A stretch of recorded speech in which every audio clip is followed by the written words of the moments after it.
안녕하세요. 네, 인사드리겠습니다. 안녕하세요. 34년 차 배우 이광기입니다. 여러분들 아시겠지만 저는 배우뿐만 아니라 여러분들이 잘 알지 못하는 또 다른 직업들을 또 갖고 있어요. 사실 사진 작가이기도 하고요. 그리고 요즘은 좀 놀랍게도 또 이렇게 또 설치 작업도 또 하게 됐고요. 그리고 전시 기획도 하고요. 그리고 또 문화 기획도 하고요. 그리고 또 얼마 전에는 제가 이런 것들을 다 할 수 있는 나만의 플랫폼 할 수 있는 그 공간을 제가 하나 만들었습니다. 그래서 파주 출판단지에 저만의 또 스튜디오를 또 건축을 해서 또 그곳에서 또 많은 사람들과 또 행복한 이야기를 나누기 위해서 그 공간을 잘 활용하고 있습니다. 사실 오늘 할 얘기가 정말 많아요. 그리고 더 많은 일도 많지만은 오늘은 여러분들과 하고 싶은 얘기가 딱 하나 있어요. 뭐냐면 제가 경험했던 얘기들을 꼭 해드리고 싶어요. 저는 사실 속도보다는 방향에 대한 얘기를 하고 싶고요. 그리고 또 방향보다는 어떻게 보면 비전에 대한 얘기를 저는 하고 싶습니다. 우선 저의 어떤 그 속도 얘기를 하기 전에 제가 일단 데뷔 연도가 34년 차. 제가 85년도, 1985년도에 데뷔했습니다. 85년도면 88 올림픽 전입니다. 그렇죠? 혹시 여러분 그 전에 태어나신 분 계십니까? 없어요? 네. 저도 이제는 꼰대네요. 나이 먹은 꼰대네. 저는 사실 85년도에 해돋는 언덕이라는 드라마로 데뷔를 시작으로 해갖고 지금까지 지금 활동을 하고 있습니다. 근데 아마 여러분들 기억 속에서는 정말 기억에 남는 드라마들도 있을 거예요. 혹시 전설의 고향이라고 혹시 아십니까? 덕대골 아십니까? 혹시 네 다리 내나는 아십니까? 그게 바로 접니다. 네 다리 내나. 그리고 혹시 태조왕건이라는 드라마 보신 적 있으신가요? 제가 태조왕건에서 신검 역할을 했었습니다. 사실 그 드라마를 통해서 오랫동안 무명을 벗어날 수가 있었습니다. 그리고 그 이후에 정도전이라든가 장희빈이라든가 그리고 징비록이라든가 그리고 여러분들 잘 아시는 야인시대 들어보셨죠? 네, 야인시대. 제가 그 이정재의 오른팔 이혁일로 나왔었고요. 그래서 저는 오늘 연기자로서의 받았던 수많았던 그 사랑들 가운데에서도 정말 감사하고요. 너무나도 팬 여러분들에게 고맙습니다. 그래서 저는 정말 열심히 일을 했습니다. 근데 저에게 한 사건이 터집니다. 저희 집안에 거의 어둠이 다가옵니다. 그 일이 뭐냐면 벌써 오래됐네요. 2009년도니까요. 2009년도에 저희 사랑하는 7살 난 아들이 저희 가족 곁을 떠났습니다. 그래서 그 아이가 하늘나라를 갔습니다. 그래서 저는 모든 것들이 일선에 잡히지 않았습니다. 모든 게 너무 힘들었어요. 그리고 세상에 대한 죄책감, 세상에 대한 죄책감이 아니라 세상에 대한 원망, 그리고 부모로서의 자식을 지키지 못했던 죄책감, 그것 때문에 제 아내와 저는 매일매일 고통 속에 살았습니다. 너무 힘들었어요. 그리고 세상과 단절하고. 그때 제가 의지할 수 있었던 거는 많은 주변 사람들이 저를 향해서 많은 기도를 해줬어요. 그리고 좋은 마음들을 저에게 비춰줬어요. 그 어두웠던 제 마음속에 빛을 비춰주기 시작한 거예요. 그건 참 중요한 것 같아요. 그게 혼자 살아갈 수 없는 이 세상의 구조인 것 같아요. 아마 저 혼자 살았으면 저는 아마 시들어버린 꽃이 되었을 거라고 저는 생각합니다. 하지만 많은 분들이 빛을 모아줬어요. 내가 광기가 다시 빛이 날 수 있도록. 제 이름이 광기잖아요. 빛광. 그래서 빛을 계속 불어넣어줬습니다. 근데 그 결과 엎친 데 덮친 격이라고요. 마음이 치유되고 그리고 그 상처가 보듬어지고 있었지만 그때 또 한 번의 아픔이 또 다가옵니다. 어떤 아픔이냐면 우리 아이의 생명보험금이 통장에 들어옵니다. 생명보험금. 근데 그걸 바라보는 부모의 입장은 고통스럽습니다. 우리 아이는 없는데 우리 아이의 보험금만 남아있는 거예요. 그때 우리 아내의 트라우마가 죽음에 대한 트라우마, 그리고 우리 아들이 응급실에서 우리 곁을 떠났기 때문에 병원에 대한 트라우마, 그리고 초등학교 앞을 지나가지 못했어요. 이 아이가 한 해만 지나가면 초등학교를 들어갈 아이였기 때문에. 그리고 7살, 8살 남자애들만 보면 심장이 뛰고 그리고 그 아이들만 보면 우리 아이 같아서 눈물이 흘렸습니다. 그런 정신적 트라우마가 되게 많을 때였었어요. 근데 그 생명보험금이 딱 들어오는 그 순간서부터 더 힘들어지기 시작하는 거예요. 계속 바라만 보면 우리 아내와 저는 눈물만 흘렸습니다. 그때 IT에 지진이 일어난 거예요. 2010년 1월 12일 날. IT의 지진 여러분 기억하시죠? 50만 명의 사상자, 120만 명의 이재민. 그냥 그 IT 그 나라가 그냥 다 붕괴가 돼버렸어요. 몇 분 사이에. 그리고 전 세계가 이 IT를 돕자. 그리고 전 세계 우리나라 방송뿐만 아니라 모든 TV를 통해서 이 아이들의 눈물 흘리는 모습 그리고 IT 국민들이 아파하는 모습들을 자꾸 텔레비전에서 보여주는 거예요. 근데 저도 너무 힘들었어요. 그 모습을 보는 게. 전 텔레비를 껐습니다. 근데 텔레비를 켜도 IT 애들 울지 그리고 우리 아이의 흔적만 보고 우리 아이 옷방에 들어가도 다 흔적만 봐도 눈물이 나지. 너무너무 하루하루가 너무 힘들었어요. 근데 우리 아내가 제 생각하기 딱 일치한 게 있었어요. 이 돈을 저 IT에 보내자. 그러면 저 아이들이 슬픔을 조금 더 단축시킬 수 있지 않을까. 슬픔을 기쁨으로 전환시키지 않을까. 우리에게는 이게 고통이고 그리고 아픈 기억이고 상처지만 저들에게는 기쁨이 될 수 있겠구나. 그래서 우리 아이의 생명보험금을 기부하기로 결정을 했습니다. 근데요. 기부라는 것도 좋은 일도 해봐야지 아는 거예요. 근데 저는 한 번도 해본 적이 없는 거예요. 좋은 일을. 앞만 보고 달리다 보니까 우리 가족만 챙겼지 남을 챙겨본 적이 없는 거예요. 너무 제가 힘들게 살아서.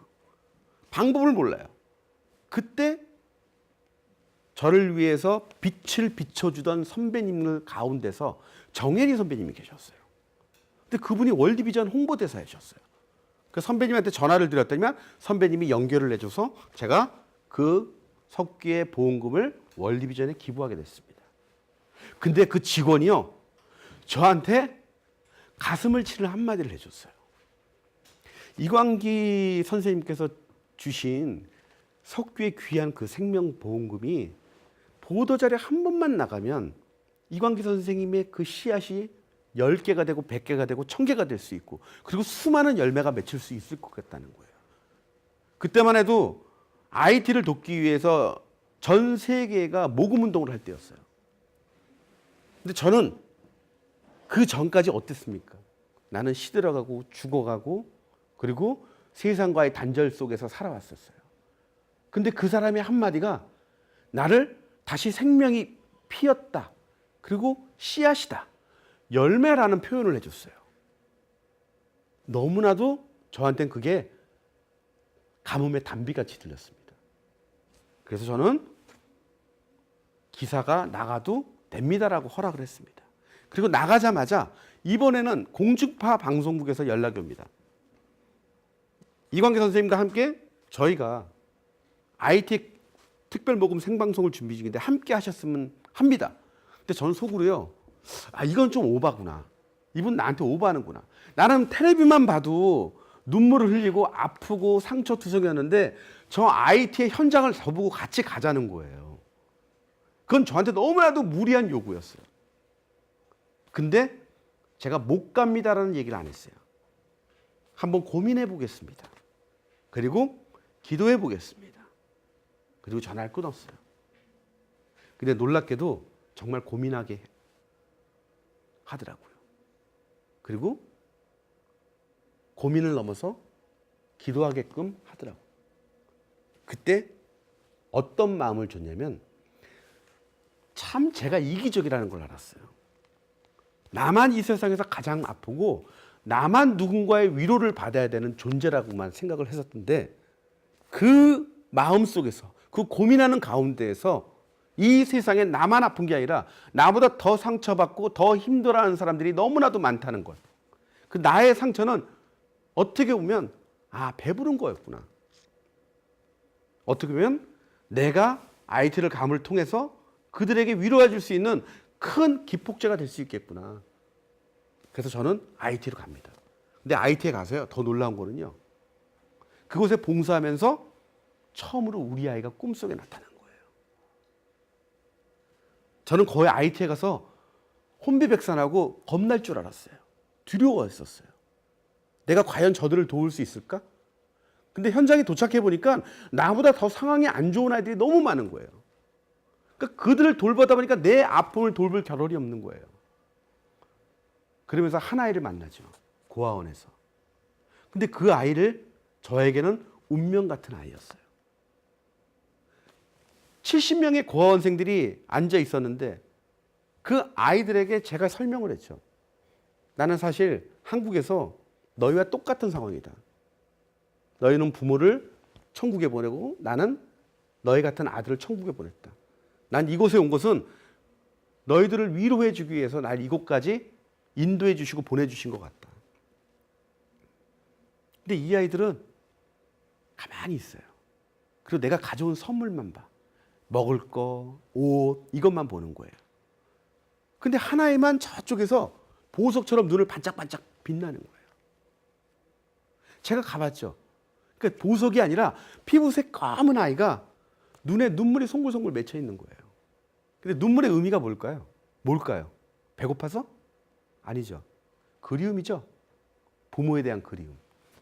그 아이만 저하고 서로 소통이 됐던 거예요. 이름을 물어봤습니다. 이름은 세손. 나이를 물어봤습니다. 8살이래요. 근데 그 8살이란 말에 제가 심장이 뛰기 시작합니다. 왜? 천국에는 우리 아이와 동갑인 거예요. 제가 해줄 수 있는 게 없어요. 저는 그 아이를 이렇게 안아줬어요. 근데 이 아이가 제 가슴을 얼굴을 묶고 제 허리를 꽉 잡고 울음을 터뜨리면서 엉엉 우는 거예요. 근데 그 아이의 울음이 제 심장을 때리기 시작합니다. 그리고 저도 모르게 그 아이와 함께 눈물을 흘렸습니다. 그리고 감사했어요. 아, 내가 그 험한 가운데에서도 내가 어려운 상황에서도 내가 이곳까지 온 이유가 바로 여기에 있었구나. 이 한 아이를 품게 하기 위해서 날 여기까지 인도해 주셨구나. 보내주셨구나. 너무 감사했어요. 그리고 숙소에 들어갔는데 숙소에서는 더 놀라운 일이 일어났습니다. 꿈에서 우리 아이가 나타난 거예요. 그리고 이 아이가 너무나도 예쁘게 있는 거예요. 근데 그 가운데서도 제가 또 그 아이를 보며 눈물을 흘렸어요. 그러니까 아빠 나보고 이제 그만 우세요. 다 여기 너무 좋아요. 너무 행복한 곳이에요. 내가 부탁이 있어요. 내 친구들 많이 도와주세요. 그리고 꿈에서 깼어요. 근데 저는 꿈처럼 느껴지지 않았어요. 내가 정말 천국에 잠깐 들어왔다 나온 것 같았어요. 이 아이가 천국에 있는 모습을 본 거예요. 그리고 너무나도 그 IT에서 큰 선물을 받고 한국에 돌아왔습니다. 그리고 내가 이 받았던 선물들을 어떻게 하면 저들에게 내가 줄까? 참 고민을 많이 했어요. 근데 너무나도 감사한 거는 내 주변에 좋은 친구들이 많았던 거예요. 내가 그 전서부터 활동했던 사진, 그리고 수많은 화가들, 그리고 그분들이 저에게 함께 동참할 수 있는 기회를 달라고 오히려 부탁을 하시는 거예요. 너무 좋다. 그렇다면 나는 저 IT에다가 지진 때문에 무너진 이 아이들의 꿈꿀 수 있는 공간을 만들어주고 싶습니다. 학교를 만들고 싶습니다. 그리고 저는 정말 진심을 다해서 이들과 함께 2010년 5월 달에 처음으로 IT를 위한 자선 미술 경매라는 행사를 기획하게 됩니다. 저 혼자선 할 수 없었던 일입니다. 모두가 함께 이루어졌기 때문에 그게 가능했습니다. 월드비전이 함께 해줬고요. 서울옥션이 해줬고요. 그리고 수많은 동료들이 함께 해줬습니다. 그리고 수많은 유명, 무명 화가들이 함께 도와주셨습니다. 그래서 첫 해를 기점으로 해서 지금까지 거의 8회 동안에 매년마다 자선 행사를 통해서 1억 5천 이상의 수익금을 거둘 수가 있었습니다. 그래서 2012년도에는 드디어 우리 꿈에 그리던 드림 학교가 IT에 세워졌습니다. 처음에는 300명을 시작을 해서 지금은 거의 한 600명의 IT 아이들이 미래를 꿈꾸면서 그곳에서 열심히 공부를 하고 있습니다. 전 너무 행복합니다. 제가 이렇게 봉사를 하고 나눔을 통해서 나에게 변화됐던 건 무엇이냐면요. 방향이었던 것 같아요. 내가 예전에 보지 못했던 방향을 바라보면서 내 삶이 더 풍성해지고 풍요로워졌던 거예요. 방향인 것 같아요. 제가 아마 그 당시에 방황할 때 좌절하고 고민하고 그리고 아파하고 상처받고 그리고 왜 세상을 원망할 때 나의 방향을 잡아주지 않고 많은 사람들이 나에게 좋은 빛을 비춰주지 않았더라면 저는 아마 지금도 방황하고 있지 않을까. 여러분들도 마찬가지입니다. 계기가 필요해요. 그거는 그 동기부여는 내가 자꾸 찾아다니면서 만들어야 된다고 저는 생각합니다. 저는 어떻게 보면 참 마음 아픈 얘기지만 우리 아들이 저에게 선물을 많이 주고 갔어요. 그래서 저는 항상 미안해요. 그래서 더 좋은 아빠로 살려고 노력을 합니다. 그래서 지금까지 제가 8년 동안을 우리 석규를 보내고 8년 동안 저의 삶의 방향이 너무나도 감사하게도 빛이 있는 방향을 바라볼 수 있게끔 해줬어요. 그러니까 또 어떤 변화가 생기냐면요. 내 꿈들이 하나씩 또 바뀌는 거예요. 예전에는 그냥 유명인이에요. 그리고 유명한 연기자, 그리고 유명한 배우, 그리고 유명한 셀럽. 하지만 지금은 저의 꿈이 바뀌었습니다. 유명한 셀럽이 아니라 사회에 어떻게 하면 내가 좋은 영향력을 미칠 수 있고 내가 가지고 있는 달란트를 모든 사람과 함께 공유하고 함께 기뻐할 수 있는 것들을 만들까. 그걸 고민하다 보니까 제가 스튜디오까지 만들게 된 거예요. 오늘 여러분들과 저와 함께 있지만 오늘 처음 보잖아요. 하지만 여러분들이 이 시간 이후에는 정말 유익한 것을 얻어갈 수도 있는 거고 그리고 또 여러분들의 생각에 변화를 일으킬 수 있는 동기부여가 될 수 있는 시간이 될 수도 있습니다. 저는 그걸로 만족합니다. 저는 이분들이 다 변화된다고 보장 안 합니다. 이 중에 한 명이라도 한 명만 변화된다면 그 한 명의 변화된 그 씨앗을 통해서 또 그 사람이 어디 가서 또 다른 열매를 맺고 또 씨앗을 뿌릴 거라고 저는 생각을 합니다. 그래서 저는 월드비전과 그리고 수많은 동료들과 함께 항상 그 미래를 꿈꾸고 있습니다. 그래서 올바른 방향을 바라본다는 것은 어떻게 보면 가장 건강한 삶을 살아가는 이유가 될 수 있다고 저는 생각합니다. 그리고 저는요, 또 비전이 생겼습니다. 첫 번째는 어니스트, 정직함이죠. 제가 34년 동안에 꾸준하게 방송을 할 수 있었던 것, 30년 넘어가면 장인이라고 그러더라고요. 저도 34년을 버텼습니다. 그 가운데서 내가 고민하고 생각해 봤습니다. 내가 이렇게 버틸 수 있었던 건 뭘까? 정직이었더라고요.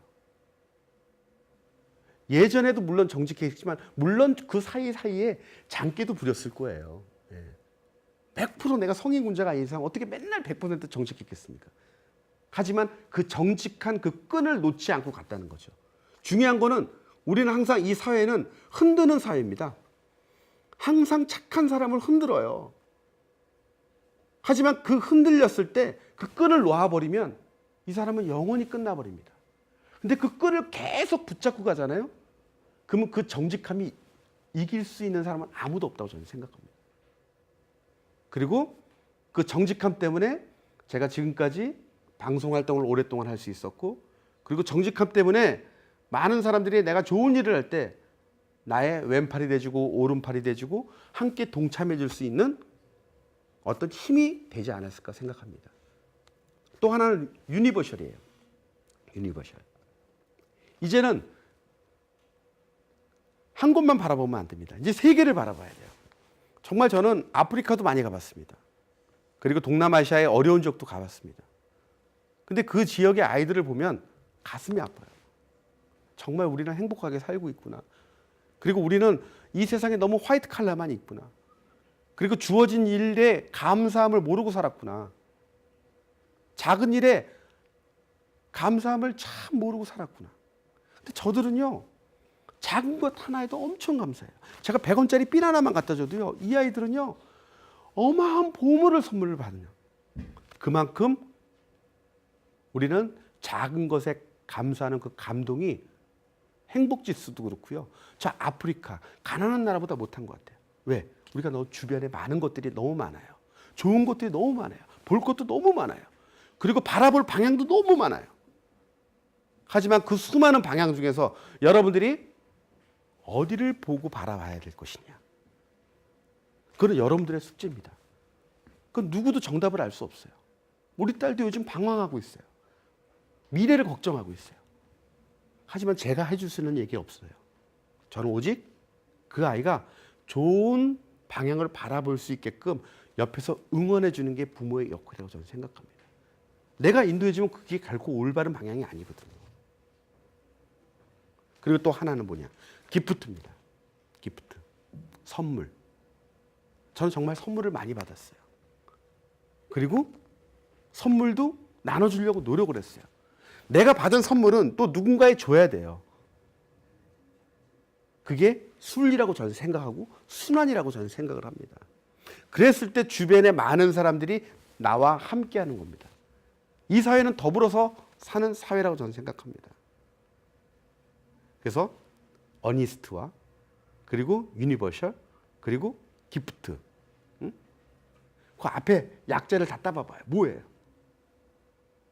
뭐예요? 허그잖아. 허그. 안아주는 거예요. 안아줄 수 있는 사람. 포용해 줄 수 있는 사람.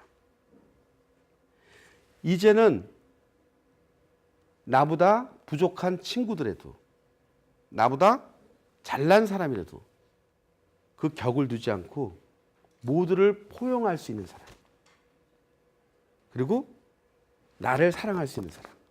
일단 나를 사랑해야 돼요. 난 잘할 수 있어. 난 뭐든지 할 수 있어. 난 세상에 던져졌더라도 나는 뭐든지 견딜 수 있어. 저는 그게 지금까지 버텨왔던 저의 힘이라고 저는 생각합니다. 저는 앞으로도 계속 ING입니다. 그래서 세상과 어떻게 하면 즐거운 세상을 만들까? 그리고 제가 잘할 수 있는 게 뭡니까? 전 연기자예요. 문화 예술을 통해서 많은 사람들에게 정말 기쁨을 주고 행복을 줄 수 있다면 그것이 저에게는 큰 보람이라고 저는 생각합니다. 그래서 저는 저의 방향을 바꿔주고 그리고 또 비전을 만들어주신 우리 하늘에 있는 아들에게 항상 감사하고 있습니다. 그리고 이제는 그 아들뿐만 아니라 세상의 모든 사람들이 나의 전 스승이라고 저는 생각합니다. 그럼 넓은 스펙트럼과 포용력을 갖고 있다면 여러분들도 다가오는 미래 그리고 현재 조금씩 기쁨이 넘치고 행복해지는 삶이 될 거라고 저는 믿습니다. 저도 이렇게 모처럼 이렇게 강연을 해봤는데요. 카메라가 막 도니까 저도 막 정신이 없네요. 이 얘기를 잘 했는지 모르겠지만 여러분들 시간 함께 해주셔서 너무 감사하고요. 또 다음 기회가 된다면 여러분들과 한번 또 좋은 시간 만들어 보도록 하겠습니다. 함께 해주신 여러분들 다시 한번 감사드립니다.